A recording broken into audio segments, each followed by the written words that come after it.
A significant way that I encountered the person of Jesus Christ on my Light of the World retreat that I attended a couple years ago was a moment of prayer where, as a participant, I was able to reach out and touch Jesus in the Eucharist, in the monstrance, and really place myself in a position of surrender before him. Not only my body and my mind, but also my heart. And the retreat did a beautiful job of building up to that point, to where we were, learning about how to turn away from sin and turn back towards the Lord. And so my heart was in a very vulnerable place. And to be able to encounter Christ in such a tangible, physical, palpable way was just beyond what I had expected coming into the retreat. I didn't know I needed that.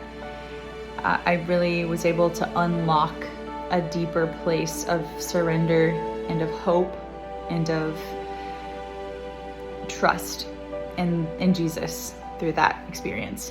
But something that made this retreat special for me was the renewal of our sacraments and just a diving deeper into the gospel message and how the Lord wants to transform us and how we are to live our lives along with him. I was really moved by the renewal of the sacraments more than I expected to be.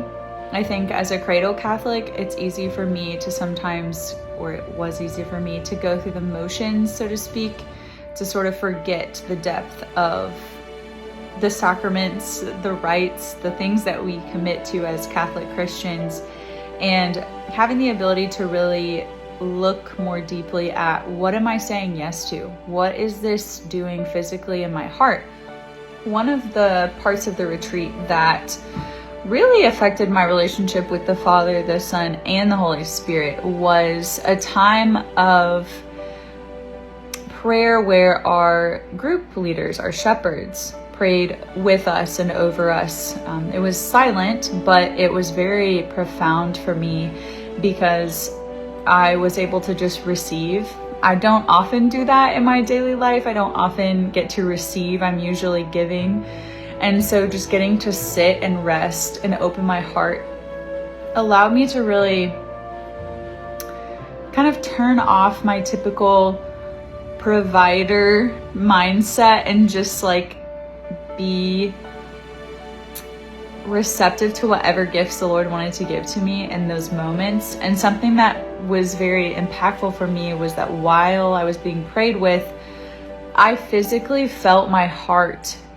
It felt like my heart was being changed. It was being molded. It was being hugged. It was being held. It was being, the knots were being massaged out. It was a very physical experience for me. If you're on the fence about making your first Light of the World retreat, I would just ask you one question. What do you want Jesus to do for you? He's eagerly waiting to receive your heart more deeply. He's excitedly waiting to shower you in abundant good gifts. He delights in you. He wants to reveal those ways to you more. He wants to connect you with a vibrant community of faith. He wants your life to be full. He wants you to have excitement about your Catholic faith. He wants you to rejoice in what he has done for you. He wants you to spread it like wildfire. But he doesn't just want you to be his servant. He wants to love you, to lavish you in love. And he wants to teach you why. And the Light of the World retreat does a beautiful job of teaching us, even us cradle Catholics, especially us cradle Catholics who have been around for a long time, and those of us who are new to the faith. It walks you step by step through the gospel message, through our role as Christians, through the Lord's desires for us, for our lives, for our hearts, and for our salvation. And so I would just encourage you to meditate on that question. What do you want Jesus to do for you? Because he has a lot in store, and coming on your first Light of the World retreat would really open up the doors to find out what he can do for you.